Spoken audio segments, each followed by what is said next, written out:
Hola a todos, hoy vamos a ver un tema muy importante de la materia anatomía humana. El tema es articulaciones del miembro superior. Las articulaciones del miembro superior comprenden la articulación acromioclavicular, la articulación del hombro, la articulación del codo, la articulación radiocubital distal, la articulación de la muñeca o radiocarpiana y las articulaciones de la mano.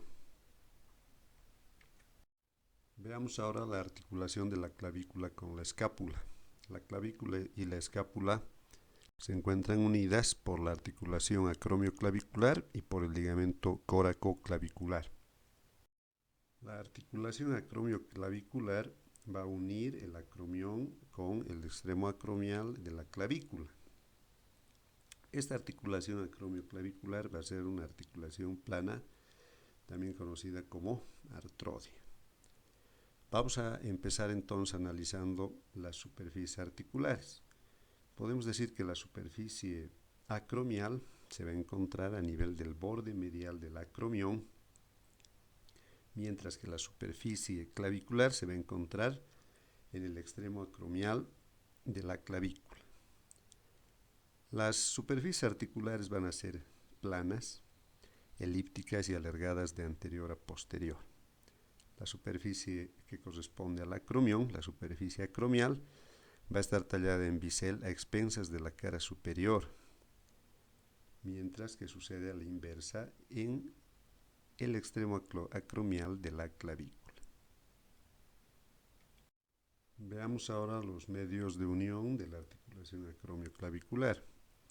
Vamos a encontrar entre los medios de unión una cápsula articular y en la parte superior el ligamento acromioclavicular. Estos elementos anatómicos van a ser los que van a mantener en contacto las superficies articulares antes mencionadas. Iniciemos entonces explicando en primer lugar la cápsula articular. La cápsula articular va a ser un manguito fibroso que va a ser grueso y resistente y que se va a insertar en ambos huesos, tanto en la parte acromial como en la parte clavicular, muy cerca de la parte que corresponde al revestimiento cartilaginoso. La cápsula articular, como habíamos mencionado, va a estar reforzada en la cara superior por el ligamento acromioclavicular. El ligamento acromioclavicular es un ligamento grueso y resistente que se encuentra en la cara superior de la articulación y va a tener dos planos, un plano superficial y un plano profundo. El plano superficial procede de la transformación fibrosa de fibras que provienen del músculo trapecio, mientras que el plano profundo va a estar formado por un engrosamiento de la cápsula. La articulación acromioclavicular va a presentar una membrana sinovial que va a tapizar la cara profunda de la cápsula articular. Esta membrana sinovial va a cubrir el periósteo hasta el contorno de las superficies articulares. Podemos apreciar en estos cortes frontales de la articulación acromioclavicular la presencia, cuando no existe una correspondencia exacta de las superficies articulares, de un disco articular que generalmente se encuentra en la parte superior. A continuación tenemos el ligamento córacoclavicular. Tenemos que recordar que la clavícula va a estar unida a la postcoracoides, que se encuentra por debajo, a este nivel, por el ligamento córacoclavicular, que a su vez presenta dos partes. Encontramos por un lado el ligamento trapezoide y por otro lado el ligamento conoide. Veamos entonces al ligamento trapezoide. Este ligamento trapezoide tiene una forma cuadrilátera. Va a presentar un borde anterior, un borde posterior, un borde superior y otro inferior. A nivel de lo que es la apófisis coracoides, se va a insertar tanto en la parte que corresponde al borde medial como en la parte adyacente de la cara superior. Se va a insertar a través de su borde superior a nivel de lo que corresponde a la extremidad acromial de la clavícula. Su borde anterior va a ser libre y su borde posterior se va a unir al ligamento conoide. Continuando con el ligamento coracoclavicular, veamos ahora el ligamento conoide. El ligamento conoide tiene una forma triangular, va a presentar un vértice inferior, una base superior, presenta una cara anterior, otra posterior, un borde medial y un borde lateral. El vértice se va a insertar en el ángulo que forman la parte vertical y horizontal de la apófisis coracoides. La base se inserta a nivel del tubérculo conoide que presenta la cara inferior de la clavícula. El borde medial va a ser libre y el borde lateral se va a unir al ligamento trapezoide. Estos ligamentos, el conoide y el trapezoide, se van a encontrar perpendicularmente, formando un ángulo diedro abierto hacia adelante y hacia adentro. Este ángulo va a estar lleno de un tejido célulo adiposo. Este ligamento coracoclavicular va a presentar movimientos de deslizamiento limitados. Cuando se produce la apertura de este ángulo, va a estar limitado esta apertura por la tensión del ligamento conoide. Mientras que si el ángulo disminuye, el movimiento va a estar limitado por la tensión del ligamento trapezoide. En esta imagen tenemos los ligamentos propios de la escápula. Los ligamentos propios de la escápula van a ser láminas fibrosas que se van a extender entre las diferentes partes de la escápula u omóplato. Es así que vamos a encontrar el ligamento coracoacromial, que se encuentra a este nivel. Vamos a encontrar el ligamento transverso superior de la escápula y a este nivel vamos a encontrar el ligamento transverso inferior de la escápula. Empecemos entonces refiriéndonos al ligamento coracoacromial.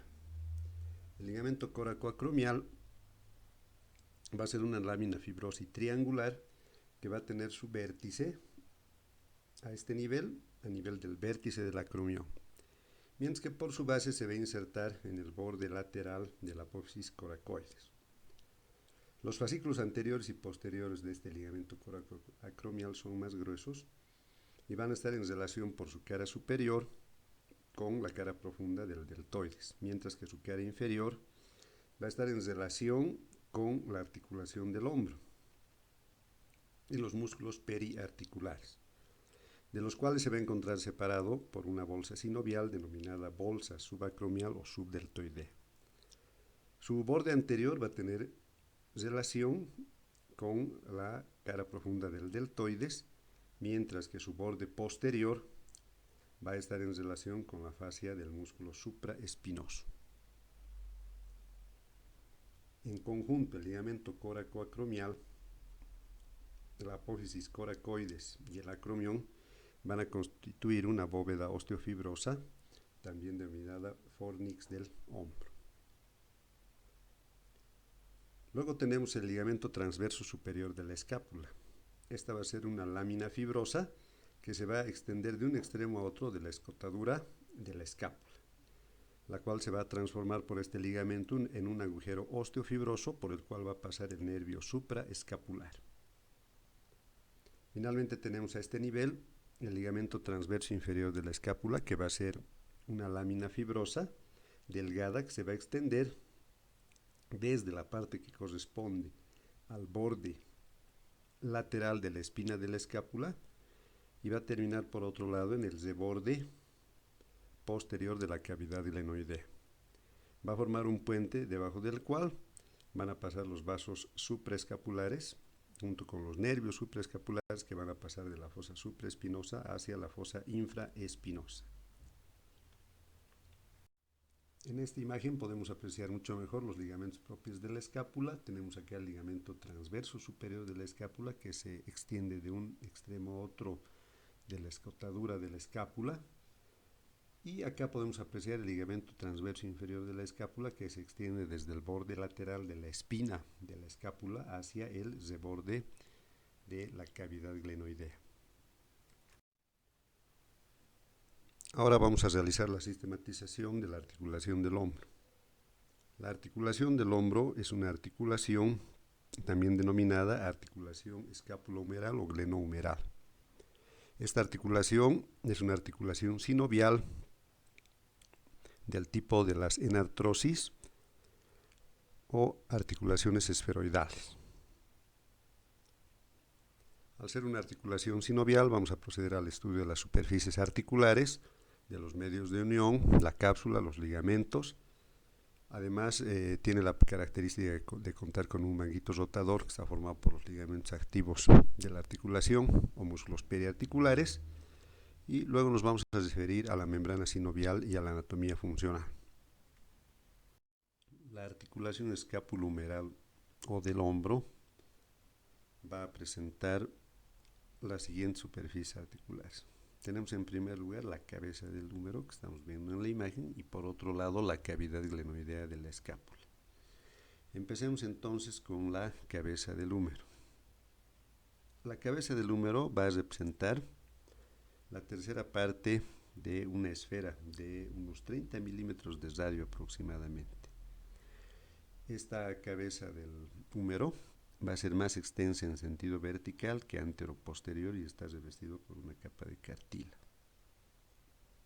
El revestimiento cartilaginoso está limitado por el labio medial de la parte que corresponde al cuello anatómico. Continuando con las superficies articulares de la articulación escapulohumeral, tenemos ahora la cavidad glenoidea. Esta cavidad va a ser menos extensa que la cabeza del húmero y va a presentar una orientación inversa. Va a tener una forma ovalada, con su extremo ancho en la parte inferior. El cartílago que reviste esta cavidad glenoidea va a ser mucho más grueso en la parte inferior. Va a presentar en la parte central un saliente denominado tubérculo glenoideo. La poca concavidad que presenta esta cavidad glenoidea no se adapta completamente a la curvatura de la cabeza del húmero, por lo cual vamos a contar con un tercer elemento denominado rodete glenoideo.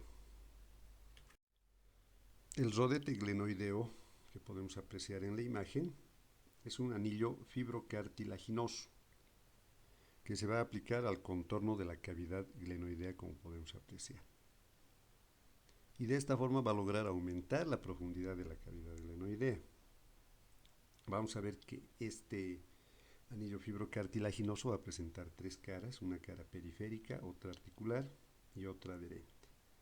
Estos elementos los vamos a visualizar realizando un corte transversal a nivel de este rodete glenoideo que veremos en la siguiente imagen. En esta imagen tenemos un corte frontal de la articulación del hombro que nos va a servir para realizar el estudio del rodete glenoideo. Como habíamos señalado, el rodete glenoideo en un corte transversal va a presentar tres caras, una cara adherente, una cara articular y una cara periférica. Entonces, la cara periférica va a estar en relación con la cápsula articular a la cual va a dar inserción. Se va a continuar hacia arriba con el tendón de la cabeza larga del bíceps braquial, mientras que en la parte inferior se va a continuar con el tendón de la cabeza larga del tríceps braquial. Podemos apreciar luego la cara articular. Esta cara articular va a ser cóncava y va a estar en relación con la cavidad articular y con la cabeza del húmero. Finalmente tenemos la parte que va a corresponder a la cara adherente. Esta cara adherente va a estar en relación con la parte periférica de lo que es la cavidad glenoidea. Y va a ser diferente en la parte superior y en la parte inferior. En la parte inferior podemos ver que está estrechamente unida a lo que es la parte del reborde de la cavidad glenoidea, mientras que en la parte superior solamente su parte periférica se encuentra unida a esta cavidad, mientras que su parte más central se encuentra separada a la manera de un menisco articular.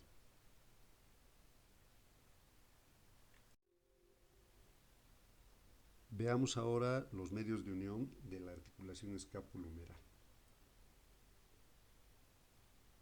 Como medios de unión vamos a encontrar en primer lugar una cápsula articular, en segundo lugar los ligamentos que van a reforzar la cápsula articular y en tercer lugar los músculos periarticulares que conforman el manguito rotador, también conocidos como ligamentos activos de la articulación del hombro. Veamos entonces en primer lugar la cápsula articular. La cápsula articular tiene la forma de un manguito fibroso que tiene la característica de ser muy laxo y por tanto va a permitir la separación de las superficies articulares hasta unos 3 centímetros. Esta cápsula articular se va a extender desde el contorno de la cavidad glenoidea hasta el extremo superior del húmero. Este manguito fibroso, por tanto, va a presentar dos sitios de inserción, una inserción escapular y una inserción humeral.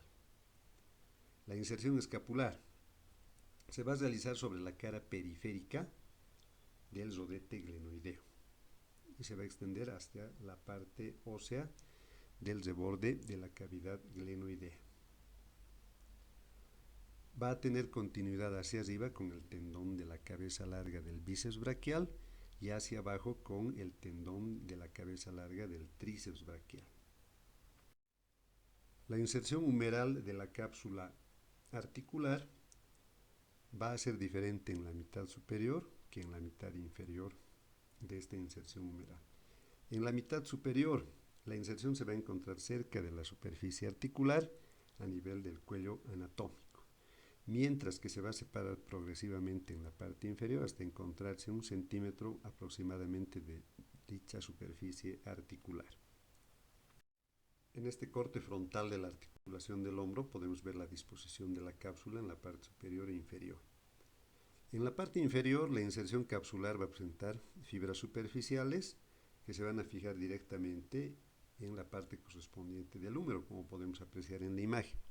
Mientras que las fibras profundas van a ser recurrentes, se van a reflejar, como podemos apreciar a este nivel, sobre el periósteo hasta el borde del revestimiento cartilaginoso, levantando de esta forma la membrana sinovial y formando los denominados frenillos de la cápsula articular que estamos apreciando a este nivel. La cápsula articular va a tener una textura diferente, va a ser delgada en algunos lugares y más gruesa en otros. Va a ser más gruesa en la parte inferior, mientras que va a ser más delgada a nivel de la parte que está en contacto con los músculos periarticulares. Veamos ahora los ligamentos de la articulación escapulohumeral. Otro de los medios de unión de esta articulación van a ser los ligamentos. Como habíamos señalado, la cápsula no tiene el mismo espesor en toda su extensión, es así que va a ser más gruesa en la parte inferior y va a ser más delgada a nivel de los tendones periarticulares. Pero inclusive a nivel de esta región de los tendones periarticulares va a tener diferencias en cuanto a su espesor. Es así que se van a formar una serie de elementos que se denominan engrosamientos de la cápsula que se denominan ligamentos glenohumerales, que van a ser uno superior, uno medio y otro inferior. También va a estar reforzada esta cápsula por el ligamento denominado coracohumeral, que lo tenemos a este nivel, y es así que vamos a empezar describiendo este ligamento. El ligamento coracohumeral va a ser entonces una lámina fibrosa y gruesa que se va a insertar en toda la parte que corresponde al borde lateral de la apófisis coracoides.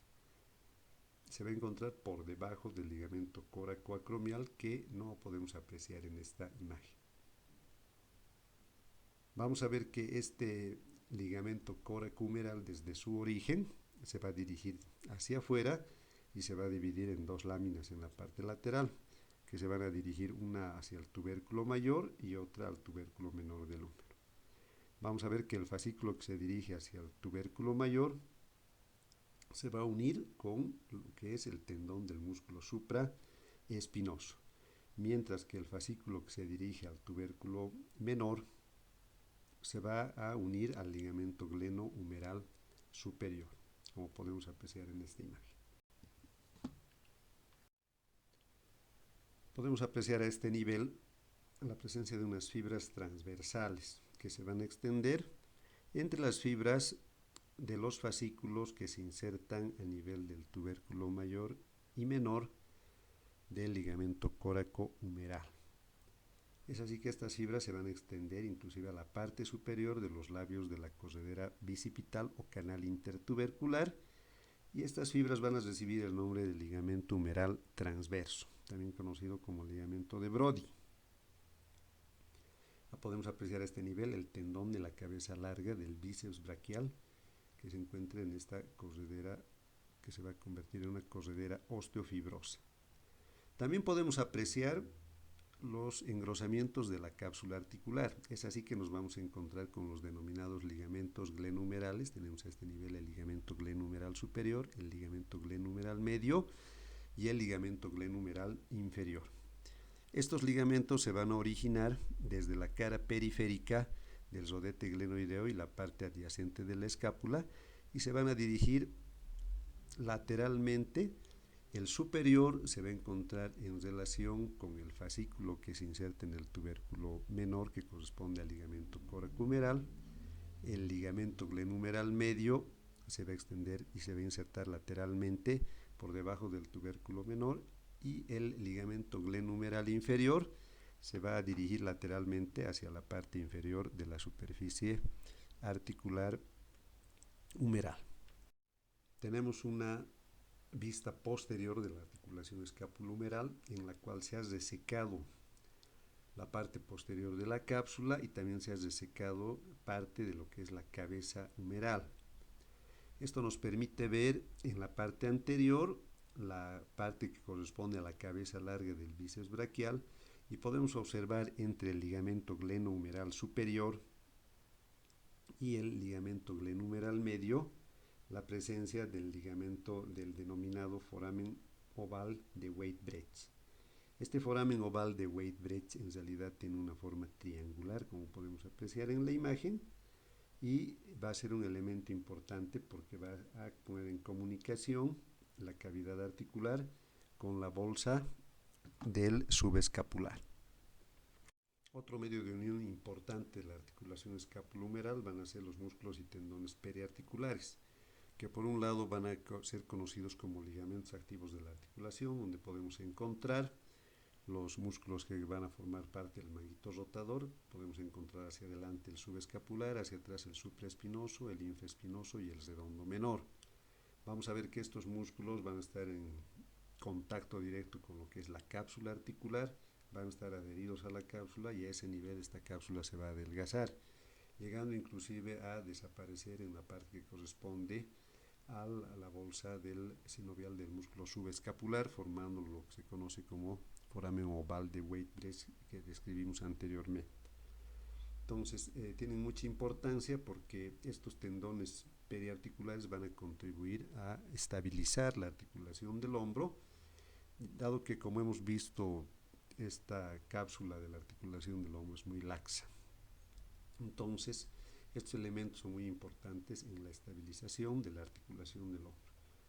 Hay que distinguir el concepto de cisarcosis escapulohumeral, que en realidad se llama cisarcosis escapulotorácica, que está formada por una serie de músculos que van a permitir el deslizamiento de la escápula sobre la pared torácica, como el serrato anterior, el romboides mayor y menor y otros músculos.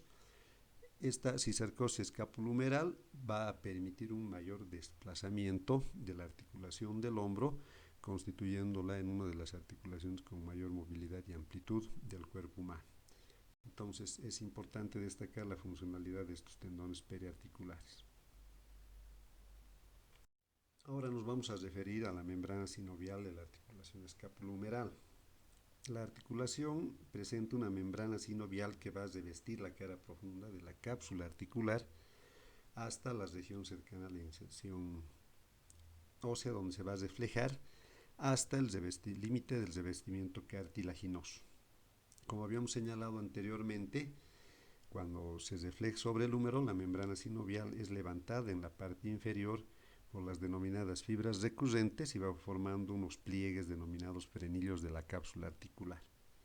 Un elemento importante en la disposición de la membrana sinovial está relacionada con el tendón de la cabeza larga del músculo bíceps braquial.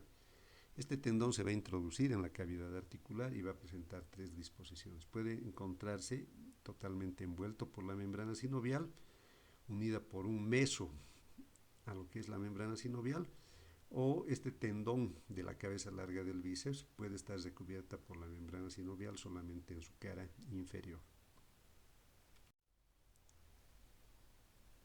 Analizando ahora la anatomía funcional de la articulación escapulohumeral, siendo una articulación del tipo esferoidal o en artrosis, vamos a ver que va a presentar una serie de movimientos, los cuales se van a realizar sobre los tres ejes. Es así que vamos a encontrar movimientos de flexión, movimientos de extensión, movimientos de aducción, de abducción, de rotación lateral y de rotación medial. Finalmente existe un movimiento que resulta de la combinación de los movimientos que nos hemos señalado y que recibe el nombre de circunducción. Además hay que señalar que la articulación escapulohumeral, además de los movimientos que hemos mencionado, también presenta movimientos combinados de la articulación del hombro con la cintura escapular. Es así que este tipo de movimientos se van a dar gracias a la cisarcosis escapulotorácica. Podemos encontrar movimientos de elevación y descenso de la escápula, también podemos encontrar movimientos de deslizamiento medial y lateral, y también movimientos de rotación interna y externa. Veamos ahora la articulación del codo. La articulación del codo es una articulación compleja que está compuesta a su vez por tres articulaciones. Vamos a encontrar en primer lugar la articulación húmero-cubital, mediante la cual se va a unir el húmero y el cúbito, la articulación húmero-radial que une el húmero con el radio y la articulación radio-cubital proximal que va a unir los extremos proximales del radio y el cúbito. Vamos a analizar entonces cada una de estas articulaciones que fisiológicamente parecen distintas, pero que desde el punto de vista anatómico forman una sola cavidad articular, una sola sinovial y un solo aparato ligamentoso. Veamos ahora las superficies articulares de la articulación del codo. Vamos a empezar viendo lo que es la superficie articular del extremo distal del húmero.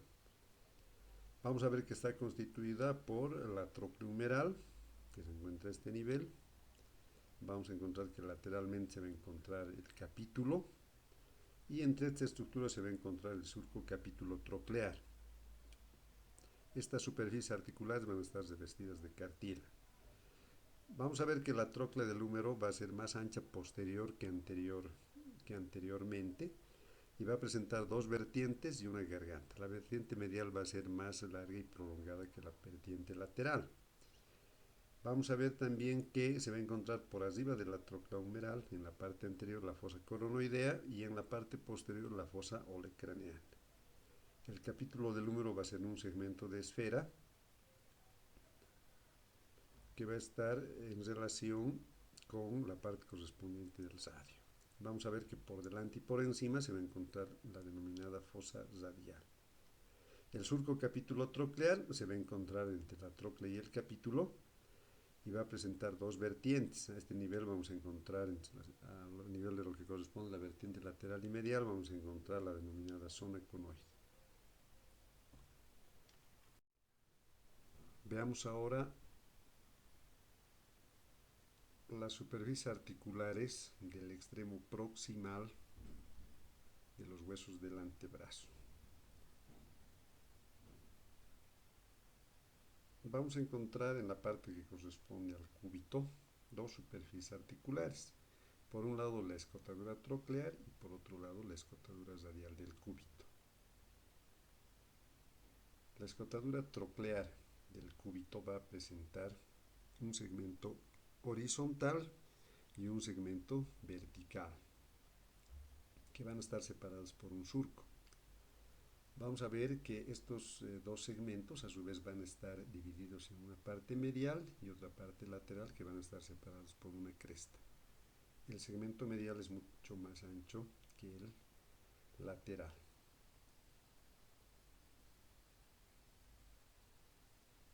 Por otro lado podemos apreciar la escotadura radial del cúbito, que tiene la forma de un segmento de cilindro que va a ser hueco y cóncavo, y que va a estar en relación con el contorno de la cabeza del radio. Por otro lado tenemos las superficies articulares del extremo proximal del radio. Vamos a ver que a este nivel se va a encontrar la cabeza del radio, que va a presentar dos superficies articulares. Tenemos en la parte superior la parte que corresponde a la fosa articular de la cabeza del radio, cúpula radial, y la otra va a ser la circunferencia de la cabeza del radio. La fosa articular de la cabeza va a ser cóncava y se va a articular con el capítulo del húmero.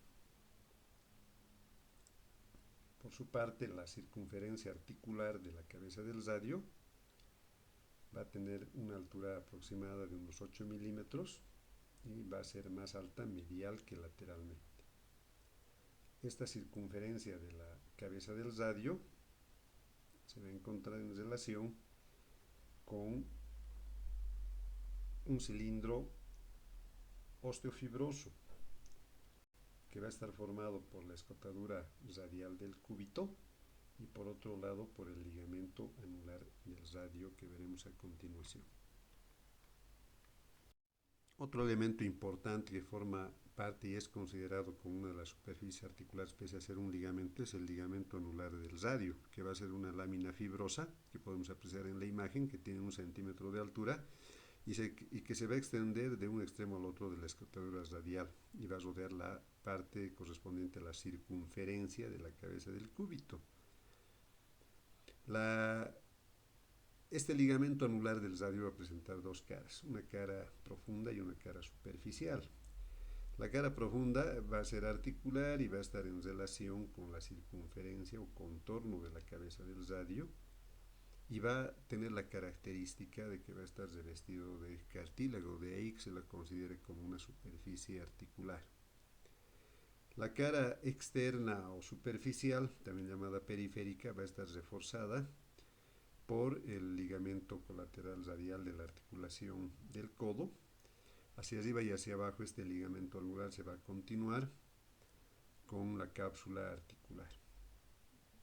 El ligamento anular además tiene la característica de que va a ser más estrecho en la parte inferior que la parte superior, con lo cual va a ayudar a retener la cabeza del radio formada por el ligamento y la escotadura radial del cúbito.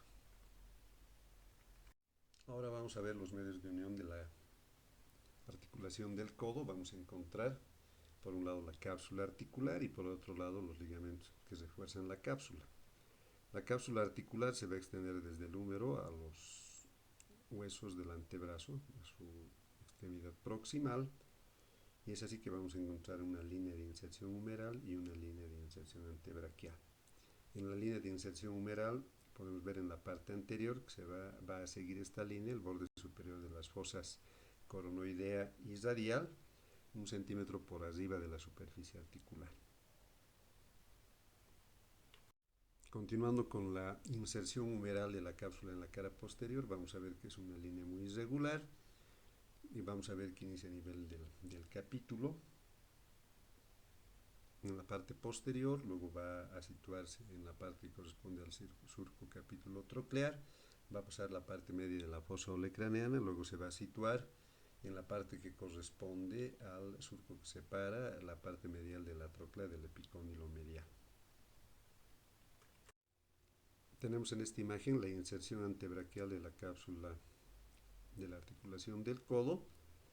Podemos ver que en el cúbito y el radio se va a situar muy cerca de la superficie articular, en el caso del cúbito cerca de la escotadura traqueal y radial, menos en la parte que corresponde a la cara lateral y superior del olecrano. En la parte que corresponde al radio vamos a ver que va a haber variaciones, o sea, no se va a encontrar cerca de la superficie articular. En el cuello del radio, donde se va a situar a medio centímetro inferior a la cabeza del radio. Continuando con los medios de unión de la articulación del codo, tenemos ahora los ligamentos. La cápsula va a estar reforzada por los siguientes ligamentos, uno anterior, otro que va a ser colateral cubital, otro colateral radial, uno posterior y el ligamento cuadrado de Denus C. Vamos a iniciar entonces la explicación viendo la parte que corresponde al ligamento anterior. Este ligamento se va a encontrar en la cara anterior de la articulación, va a tener una inserción superior que va a confundirse con la cápsula articular desde la parte que corresponde al epicóndilo medial hasta el epicóndilo lateral. Desde esta línea de inserción, que es muy amplia, las fibras van a descender en sentido convergente y van a terminar en el borde lateral de la apófisis coronoides. Entre los fascículos que presenta el ligamento anterior vamos a ver uno que es más prominente, que recibe el nombre de ligamento oblicuo anterior del codo. En esta imagen tenemos el ligamento colateral cubital de la articulación del codo y vamos a ver que está formado por tres fascículos. Este ligamento tiene la forma de un abanico. Los tres fascículos se van a originar desde lo que es el epicóndilo medial.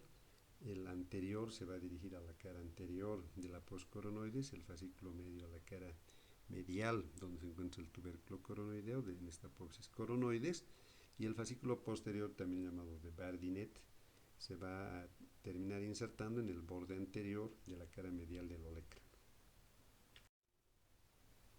El ligamento colateral radial, al igual que el ligamento colateral cubital, va a presentar una forma de abanico y radia desde lo que es el epicóndilo lateral y va a presentar tres fascículos, un fascículo anterior, uno medio y uno posterior. El fascículo anterior se va a dirigir hacia el extremo anterior de la escotadura radial del cúbito.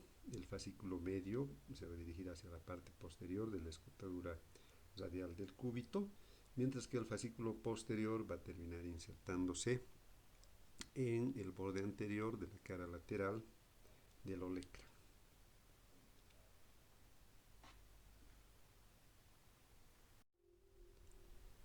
En esta imagen tenemos el ligamento posterior de la articulación del codo.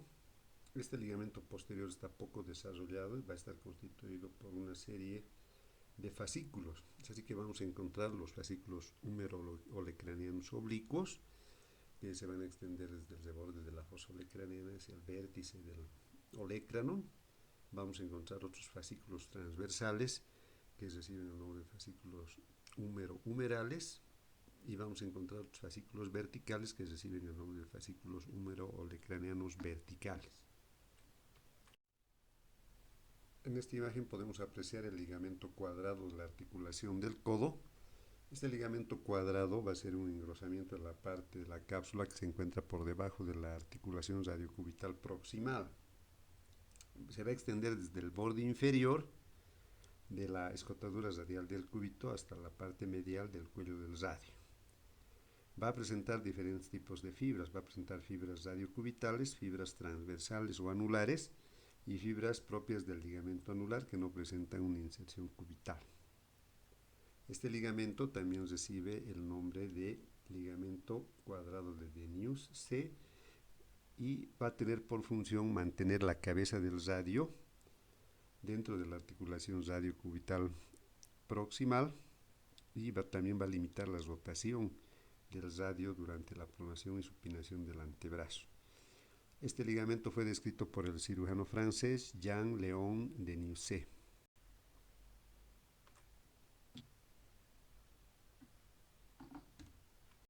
Finalmente vamos a describir la membrana sinovial de la articulación del codo. La membrana sinovial va a tapizar la cara profunda de la cápsula articular y se va a reflejar sobre las superficies óseas.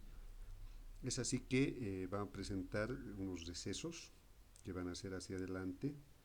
El receso anterior, que podemos ver acá en la imagen, que corresponde a la fosa coronoidea y a la fosa radial. Vamos a encontrar un receso posterior que va a estar en relación con la fosa olecraniana.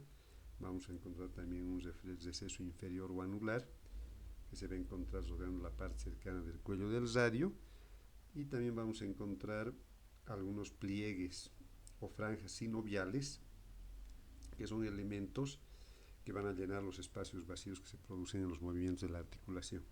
Uno de ellos, el más importante, va a ser la denominada franja falciforme, que también es llamada rodete falciforme, la cual es delgada y aplanada y se va a encontrar entre el capítulo del húmero y la cabeza del radio.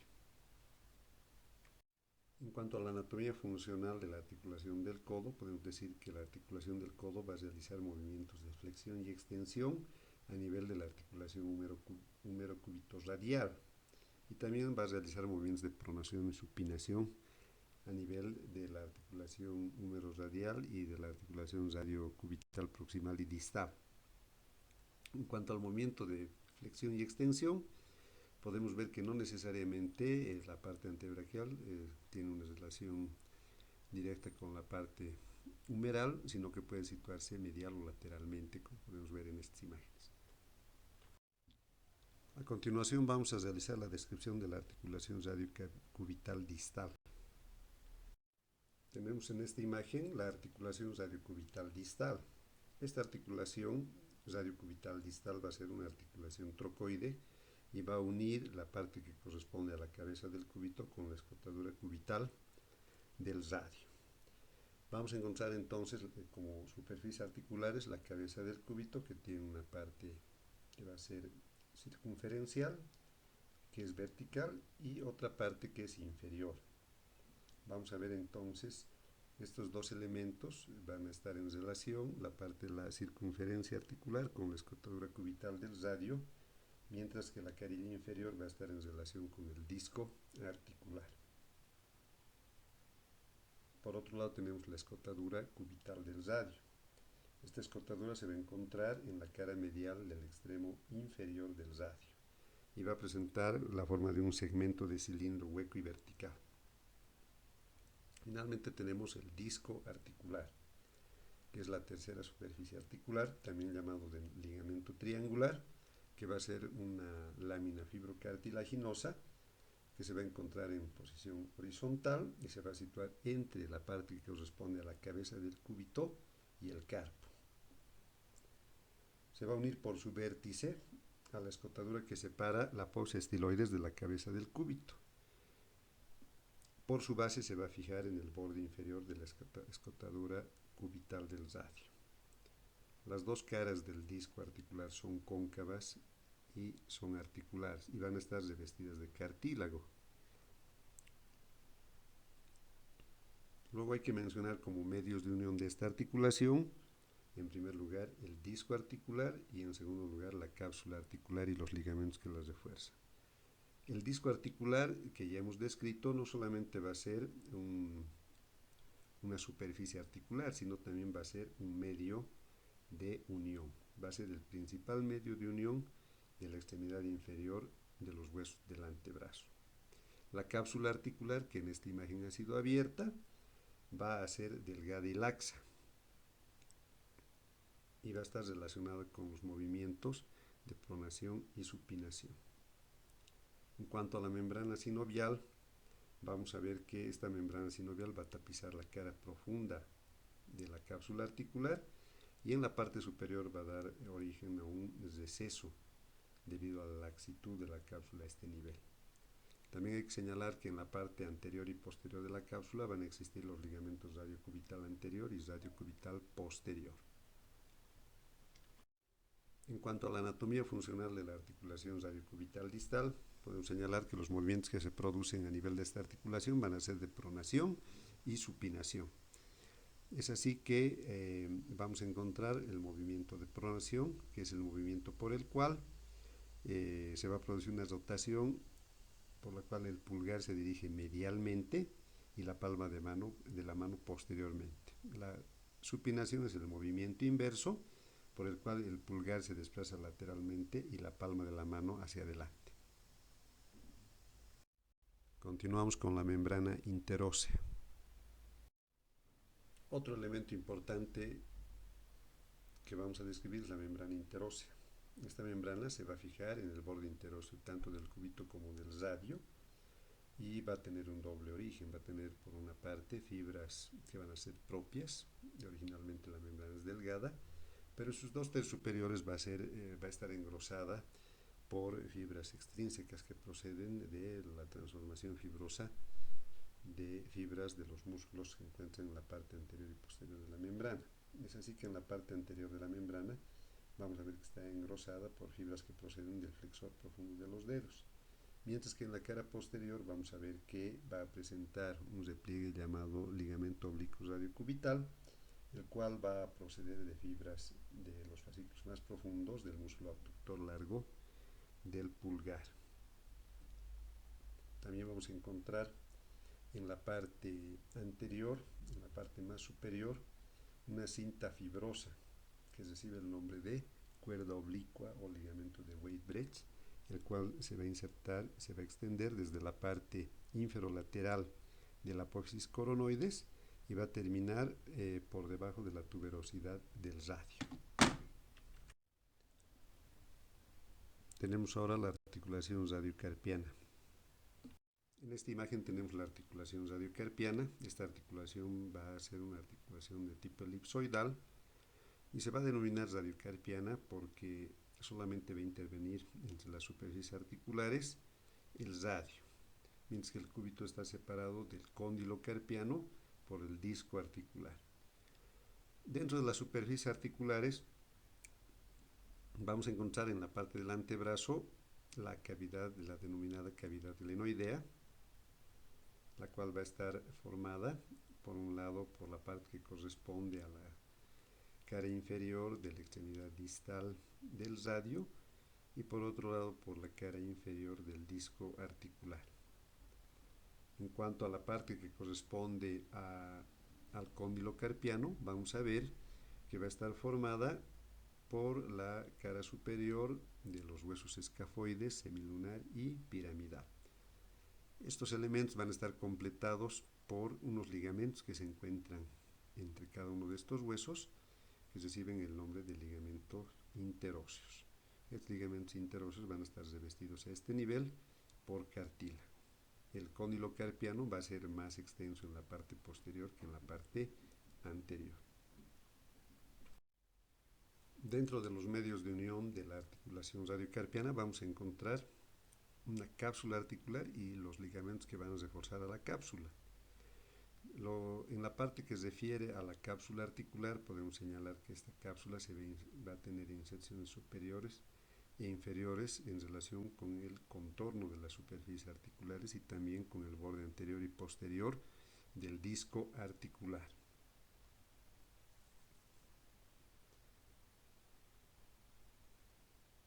Vamos a ver que esta cápsula articular va a ser firme y consistente en la parte anterior, mientras que va a ser delgada en la parte posterior.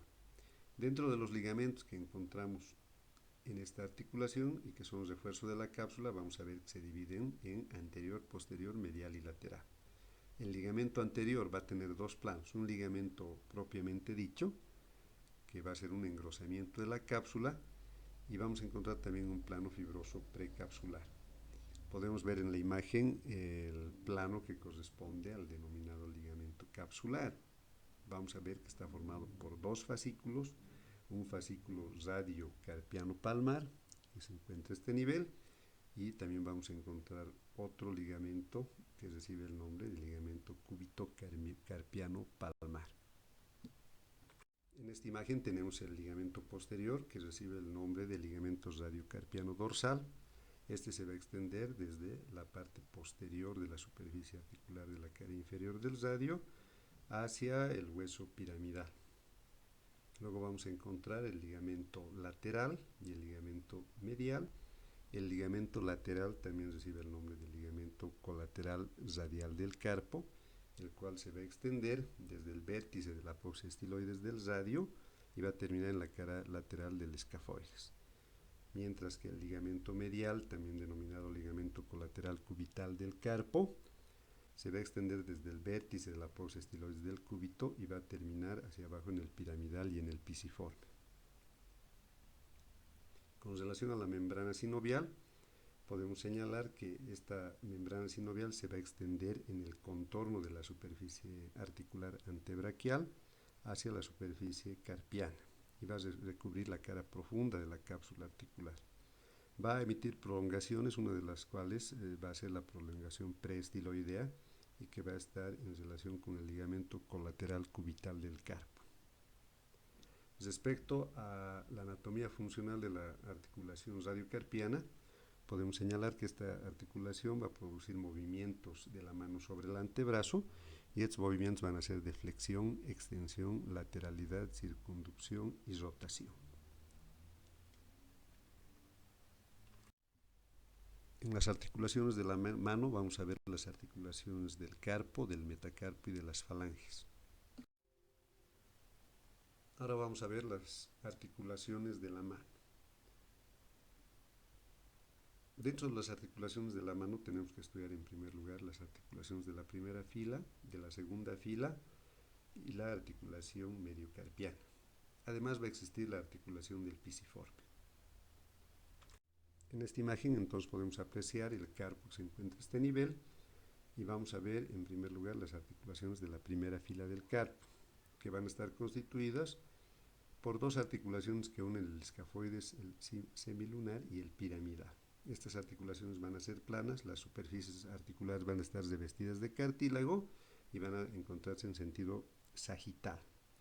Como medios de unión vamos a encontrar los ligamentos interóseos, los ligamentos palmares y dorsales.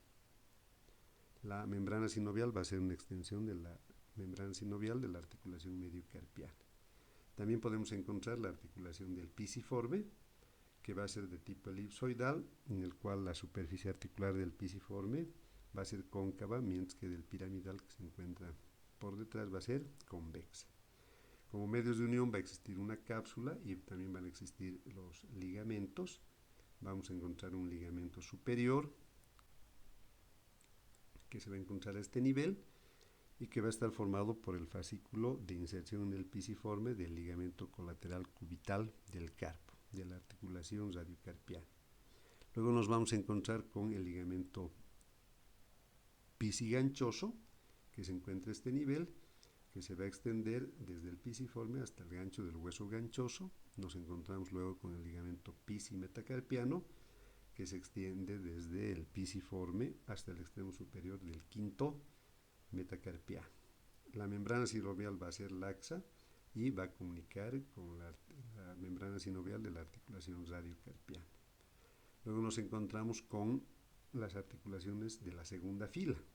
Es así que vamos a encontrar a este nivel que las superficies articulares son planas, va a estar constituido por tres articulaciones que van a unir el hueso trapecio, el trapezoide, el hueso grande y el ganchoso. Las superficies articulares, como habíamos señalado, se encuentran revestidas de cartílago y los medios de unión que van a presentar estas articulaciones va a ser un ligamento interóseo, un ligamento palmar y un ligamento dorsal. La membrana sinovial de estas tres articulaciones va a ser una prolongación de la articulación mediocarpiana. En esta imagen podemos apreciar un corte coronal de las articulaciones de la mano, donde podemos apreciar la disposición de la articulación mediocarpiana. Esta articulación va a unir los tres huesos de la primera fila, excepto el pisiforme.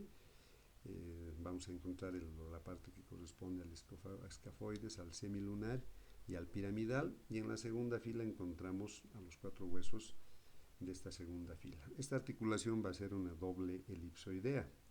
Es así que vamos a encontrar que las superficies articulares van a estar formadas por una parte lateral y una parte medial. La parte lateral va a estar conformada por la parte convexa del escafoides, trapecio y trapezoide, mientras que la parte medial va a estar conformada por la parte cóncava del escafoides, la cara inferior del semilunar y del piramidal.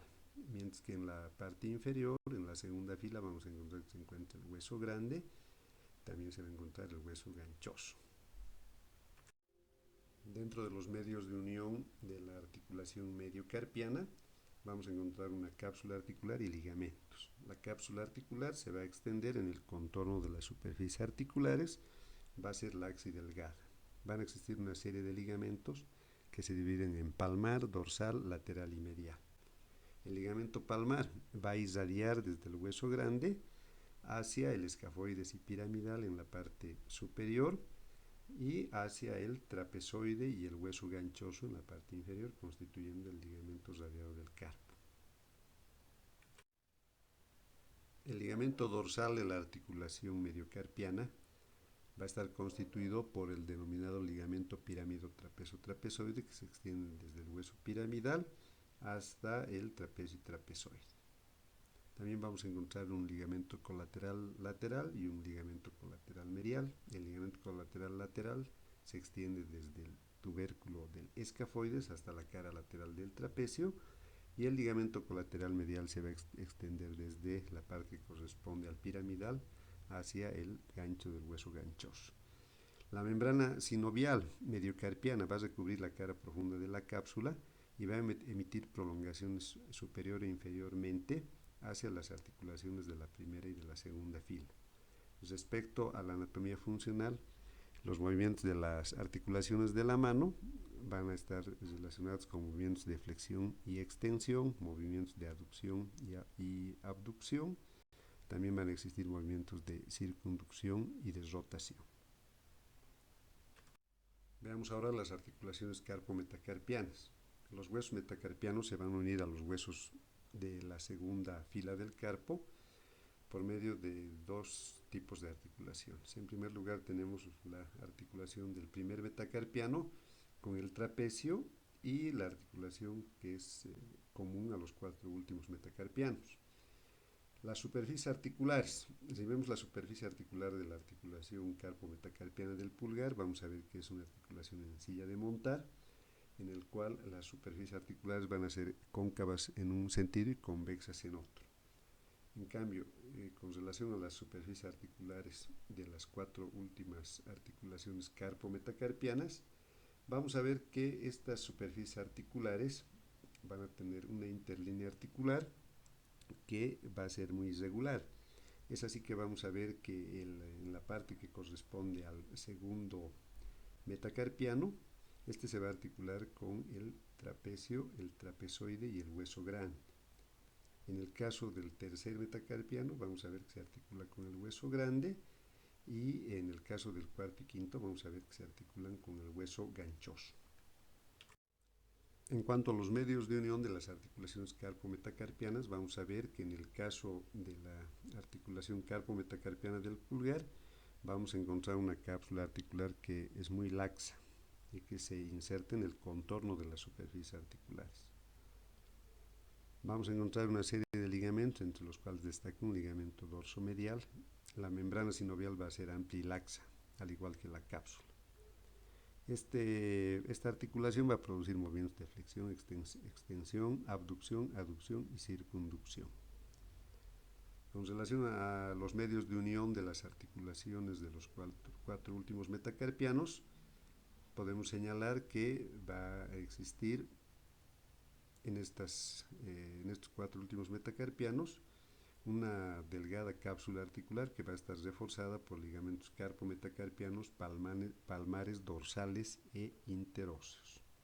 La membrana sinovial va a tapizar la cara profunda de la cápsula articular, y en cuanto a la mecánica podemos señalar que estas articulaciones van a producir movimientos principalmente de flexión y extensión.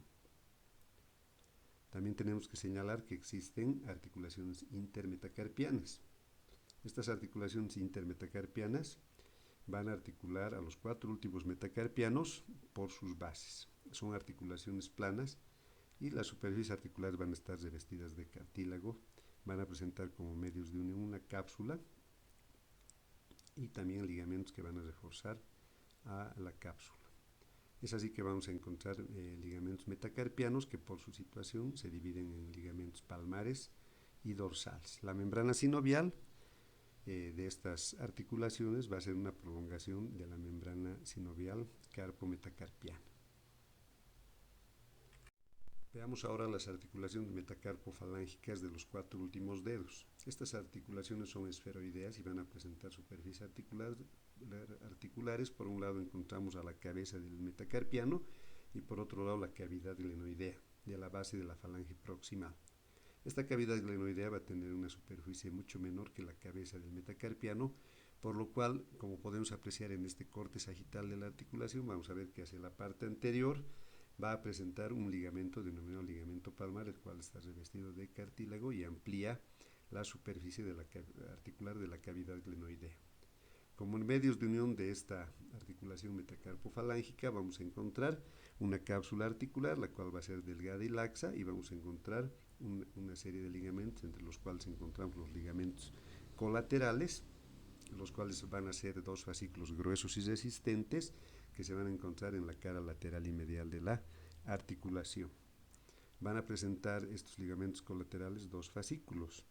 Vamos a ver que existen fibras anteriores que constituyen el denominado fascículo metacarpoglenoideo del ligamento colateral, mientras que las fibras posteriores van a constituir el denominado fascículo metacarpofalángico del ligamento colateral.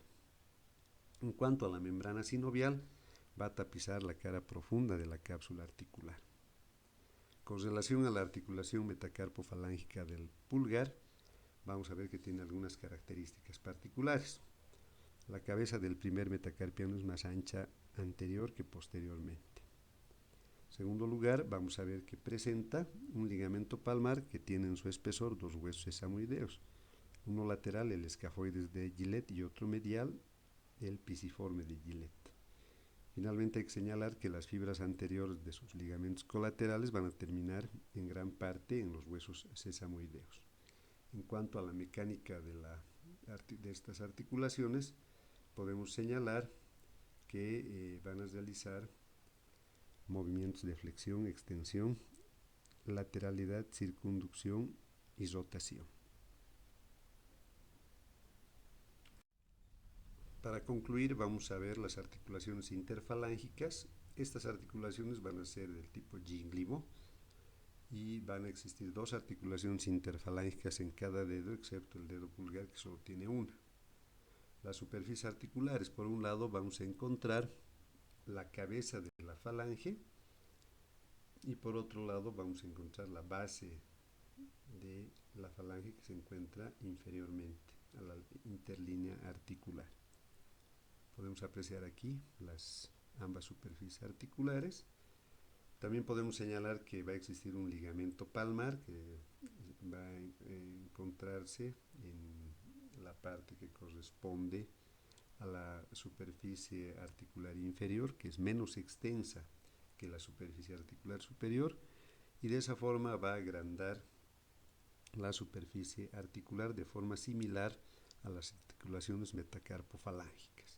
También hay que señalar que la cápsula, los ligamentos y la membrana sinovial tienen las mismas características que dichas articulaciones. Respecto a la mecánica, hay que señalar que estas articulaciones presentan movimientos principalmente de flexión y de extensión.